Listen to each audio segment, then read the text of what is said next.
लक्ष्मीबाई नाम पिता की वह संतान अकेली थी, नाना के संग पढ़ती थी, वह नाना के संग खेली थी। बरछी, ढाल, कृपाण, कटारी उसकी यही सहेली थी। वीर शिवाजी की गाथाएं उसको याद दिवानी थी। बुंदेले अरबोलों के मुँह हमने सुनी कहानी थी।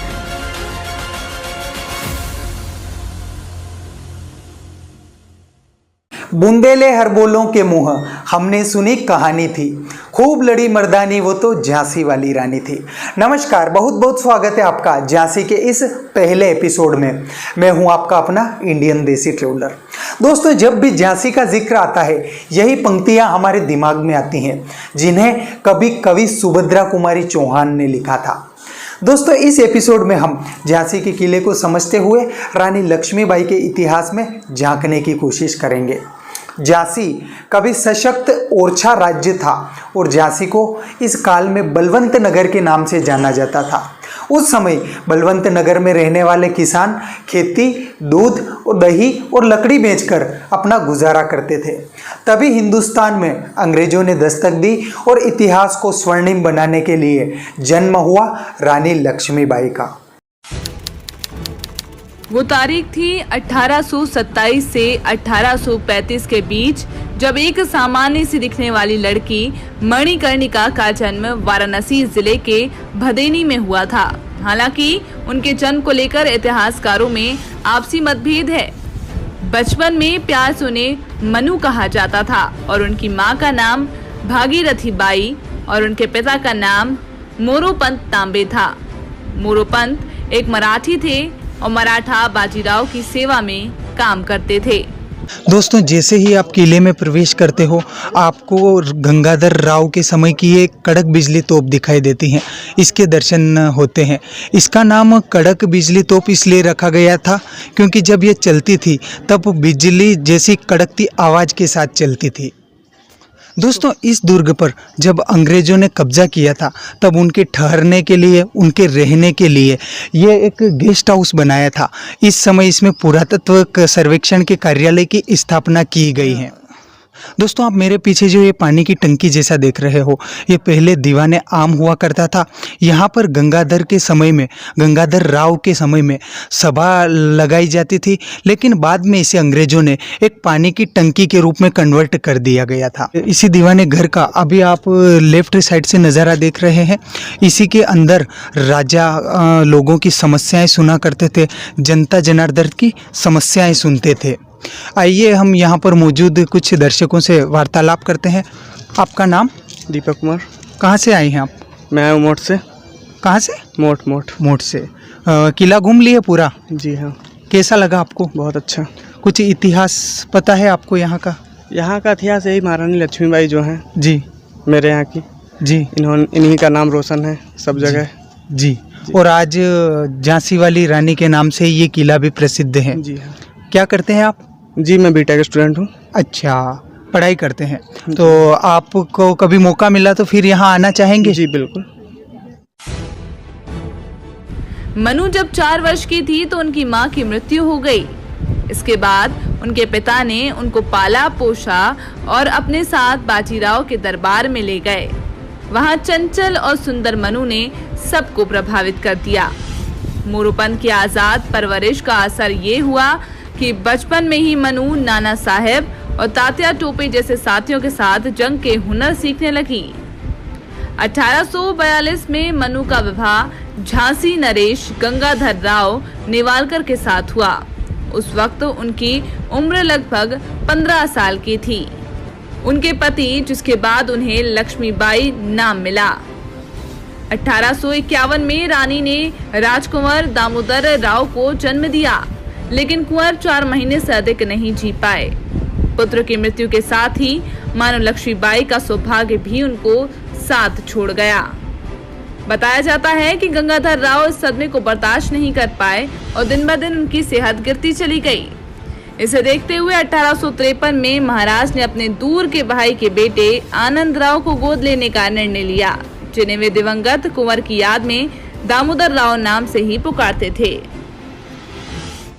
दोस्तों, ब्रिटिश राज ने अपनी राज्य हड़प नीति के तहत बालक दामोदर राव के खिलाफ अदालत में मुकदमा दायर कर दिया। हालांकि मुकदमे में बहुत बहस भी हुई, परंतु इसे खारिज कर दिया गया। ब्रिटिश अधिकारियों ने राज्य का खजाना जब्त कर लिया और रानी लक्ष्मीबाई को झांसी के इस किले को छोड़कर जाने पर मजबूर कर दिया और रानी को सालाना खर्चे के लिए 5,000 रुपये की पेंशन लेकर इस किले से लगभग 300 मीटर की दूरी पर बने इस रानी महल में रहने का फरमान जारी कर दिया। दोस्तों, इस रानी महल को हमने भूली बिसरी यादों के साथ एक दूसरे एपिसोड के साथ बताया है, जिसे आप नीचे डिस्क्रिप्शन में या ऊपर आई बटन पर क्लिक करके देख सकते हैं। रानी लक्ष्मीबाई को झांसी का किला छोड़कर झांसी के रानी महल में जाना पड़ा, पर रानी लक्ष्मीबाई ने हिम्मत नहीं हारी और उन्होंने हर हाल में झांसी राज्य की रक्षा करने का निश्चय किया। और फिर बारी आई 1857 की क्रांति की। 1857 के विद्रोह का प्रमुख राजनीतिक कारण ब्रिटिश सरकार की गोद निषेध प्रथा या हड़प नीति थी। ये अंग्रेजों की विस्तारवादी नीति थी, जो ब्रिटिश भारत के गवर्नर जनरल लॉर्ड डलहौजी के दिमाग की उपज थी। कंपनी के गवर्नर जनरलों ने भारतीय राज्य को अंग्रेजी साम्राज्य में मिलने के उद्देश्य से कई नियम बनाए। उदाहरण के लिए, किसी राजा के निसंतान होने पर उसका राज्य ब्रिटिश साम्राज्य का हिस्सा बन जाता था। राज्य हड़प नीति के कारण भारतीय राजाओं में बहुत असंतोष पैदा हुआ था। रानी लक्ष्मीबाई के दत्तक पुत्र को झांसी की गद्दी पर नहीं बैठने दिया गया। दोस्तों, ये पंचमहल है, यहीं पर रानी लक्ष्मीबाई रहा करते थे और जब इस किले पर अंग्रेजों ने कब्जा किया था तो इसके ऊपर का फ्लोर जो आपको दिखाई दे रहा होगा वो उन्होंने बनाया था। और इस किले पर जब अंग्रेजों ने कब्जा किया था तब रानी लक्ष्मीबाई झांसी के ही एक अन्य तरफ जो महल बना हुआ है वहाँ रहते थे। इस वक्त हम मौजूद हैं पंचमहल के अंदर। दोस्तों, इसका नाम पंचमहल क्यों रखा गया है ये हमें नहीं पता, लेकिन हमने एक अंदाज से, हमारे हिसाब से हम बता रहे हैं कि शायद इसमें 5-5 गेट के झुंड बनाए गए हैं, इसीलिए इसे पंचमहल कहते हैं। और जितना ये ऊपर बना हुआ है उतना ही नीचे बना हुआ है। कई सीढ़ियां लगी हैं जिनसे हम नीचे प्रवेश करते हैं और शायद इसी महल के अंदर रानी लक्ष्मीबाई के साथ सैनिकों से मुलाकात भी होती होगी। पंचमहल के अभी हम बिल्कुल नीचे वाले फ्लोर में मौजूद हैं और यहाँ पर इतने छोटे छोटे दरवाजे और छोटी छोटी सीढ़ियाँ हैं, काफ़ी हमें ये पूरी तरह से एक भूल भुलैया की तरह लग रहा है। चलिए, मैं कैमरामैन से कहूँगा थोड़ा सा आगे आता जाए और वो आपको बताता रहे। आप देख सकते हैं यहाँ पर कितनी छोटी छोटी, हम सही तरीके से खड़े भी नहीं हो पाते हैं। खड़े होते हैं तो हमारा ऊपर से सिर टिक जाता है और छोटी छोटी काफ़ी नक्काशी से काम किया गया है। दोस्तों, झांसी के किले का यह जंपिंग पॉइंट है। जब जंग छिड़ी हुई थी और किले में सारी खाद्य आपूर्ति ख़त्म हो गई थी, तब रानी लक्ष्मीबाई ने सोच लिया था कि जब वो किले की रक्षा नहीं कर पाएंगी तो उन्होंने अपने घोड़े पर सवार होकर यहाँ से छलांग लगाई थी। जब वो घोड़े पर सवार होकर छलांग लगा रहे थे तब उनके साथ उनका दत्तक पुत्र भी था। और यहाँ से कुछ ही दूरी पर आगे एक पार्क बना हुआ है, वहीं पर जाकर उनका घोड़ा भी मोक्ष को प्राप्त हुआ था। उनका घोड़ा भी मर चुका था। हड़प नीति के तहत ब्रिटिश शासन ने सतारा, नागपुर और झांसी को ब्रिटिश राज में मिला लिया।